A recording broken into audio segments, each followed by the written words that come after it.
Hello, আসসালামু আলাইকুম everyone. আজকে আপনাদের মাঝে শেয়ার করব কিভাবে বাগেরহাট থেকে সুন্দরবন কম খরচে যাবেন। আমরা তিনজন গেছিলাম সুন্দরবনে। টাটাখালী হয়ে একটা বেনাপোল থেকে ট্রেন ছেড়ে আসা ট্রেনে দুপুর 12টার সময় কাটাখালী রেল স্টেশনে থাকে সেই ট্রেনটা ধরছিলাম এবং সেখান থেকে মোংলা চলে আসলাম রেল স্টেশন। সেখান থেকে 10 টাকা করে মোংলা ফেরিঘাট চলে আসলাম আমরা তিনজন। সেখান থেকে মোংলা আপনারা দেখতে পাচ্ছেন মোবাইলের স্ক্রিনে ভিডিওটা। এটা হলো মোংলা টার্মিনাল, সামনে আছে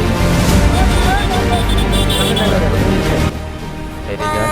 সেখানে গেলেই আপনাদের ডাকাডাকি করবে, কিন্তু আপনার যদি লোক কম হয়ে থাকে তাহলে আপনারা অপেক্ষা করবেন, আপনাদের মতন আরও লোক আসবে। তারপরে আপনারা যদি টাকা পয়সা অনেক থাকে তাহলে রিজার্ভ করে নেবেন। 1500 টাকার ভিতরেই হয়ে যাবে, আপনারা ঘুরে আসতে পারবেন সুন্দরবন থেকে। কিন্তু আমাদের কাছে অনেক টাকা কম ছিল, এই জন্য আমরা 300 টাকা দিয়ে সুন্দরবন যাওয়া এবং আসা হয়ে গেছিল। আমরা একটি পিকনিকের একটি অনেক দূর থেকে আসা একটি ফ্যামিলির সাথে আমরা উঠছিলাম তিনজন জাহাজের উস্তাদের সাথে কন্ট্যাক্ট করে। এজন্য আমাদের 300 টাকায় যাওয়া এবং আসা হয়ে গেছিল। এবং এই যে করমজলের যে পার্কটা দেখতে পাচ্ছেন, এখানে ঢোকার জন্য 40 টাকা করে এক একজনের লাগবে আপনাদের ঢুকতে গেলেই।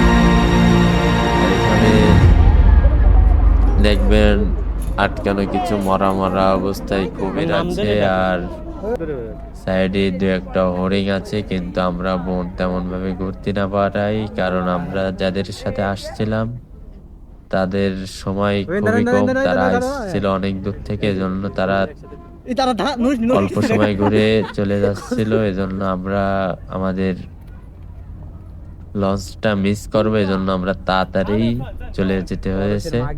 এবং আমরা তেমন ভালোভাবে ঘুরতে পারিনি জঙ্গলের ভিতরে, আর জঙ্গলের ভিতর তেমন দেখার কিছুই নাই।